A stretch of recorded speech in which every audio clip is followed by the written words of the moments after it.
Y'all, in 2024, I was able to share some new crafty tools with you. Hi everyone, it's Sherry. I hope that you are having a wonderful day. Let's do a recap of those as well. Stay tuned.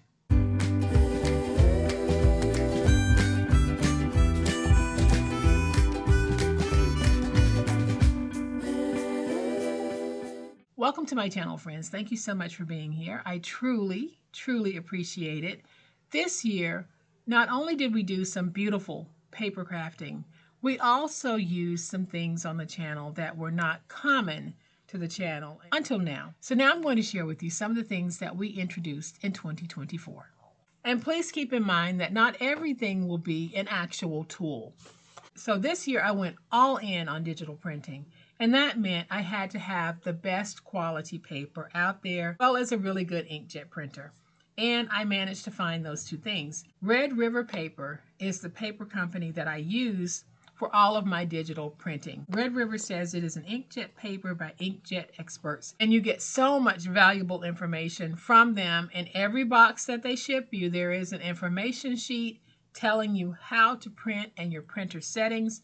On their website, they have so much reference material that if you're interested in getting into digital printing, Red River Paper is a company that I shared with you on numerous occasions on some digital prints that I did. And one of the main reasons is because they have an 88-pound polar mat paper that I absolutely love to print my heavier weight papers on. And it is a very, very sturdy paper. Now, this paper is not inexpensive. You get 50 sheets, and 50 sheets of this particular weight, I think you end up paying like $1 or more per sheet. But if you're looking for some high quality printing, it truly does deliver on that.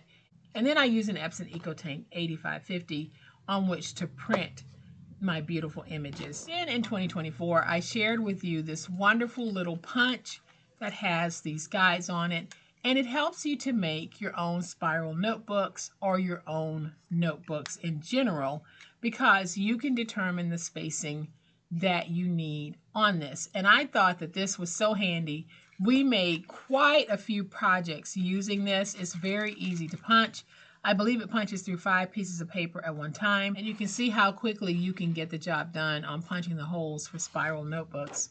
I used to punch them by hand, but now I don't have to because I can do them using this. Unfortunately, it does not punch through a piece of medium weight chipboard, but it will go through some of those lighter weight mailer inserts that you might get. As long as you can get it to fit underneath inside here, then you can get a punch through. Now, I shared this with you late in 2023 and then again in 2024. And what it is a bookmaking tool. It helps you to get that 1/8 inch spacing. It helps you to make sure that when you're putting your chipboard in, you have it nice and squared. And then it also helps with mitering those corners. And then if you're laying down a second piece of chipboard over here, we can get the spacing proper with this 1/8 inch bar here. Know that for a lot of you, this has been such a big help, because spacing and mitering are two of the biggest challenges when you're trying to make a notebook or lay down some chipboard to make a folio. This little tool here, I think it was like $8, I can't remember, but it is really a solid steel, and I can't even begin to try to bend it. But that is one of those crafty tools that I really enjoyed sharing with you, because I've done paper crafting for so long and made so many books. Eyeballing my spacing really comes very natural to me now, but if I had had this tool many, many years ago, it would have made my experience so much easier. So sometimes we need a little help, and this just might give you the bookmaking help that you're looking for. Then I came across this, and I thought that this was going to be a game changer for me. What it is it has a handle on it, and it's basically a glue gun. So you put the glue in, and it spreads the glue, or it puts out a line of glue for you. I thought for sure that this was going to be one of my favorite tools, and it isn't. But there is absolutely nothing wrong with this glue applicator, and I want to be very clear about that. This is based solely on my experience and what I needed it to do for me. I thought that I would constantly be going to this to spread my glue or to lay down some glue, and that just didn't happen. For me, it was just much more simpler just to grab this and put the glue down. But if you have some hand dexterity issues, this might actually be ideal for you. For me, using this would take me more time than just picking up my bottle and spreading my glue. So this is a great concept. It appears to be well made. It's not flimsy or anything. But for me, I think I only used it 3 times and then it's just sat on the shelf. And then I'm just going to throw in my little Dollar Tree clips. These I get from the Dollar Tree. I believe in the smaller pack, there might be 8. In the larger pack, there might be 4. But these clips are absolutely ideal for holding things in place. I do a lot of books. I do a lot of attaching ribbon with glue, something I need held in place to dry. And these little clips actually get in there and get the job done. And then the last thing that I want to share with you is the E6000 repositionable glue. This is what I'm using to make my own glue dots, and I shared that with you in videos on how we make our glue dots using this E6000 repositionable glue.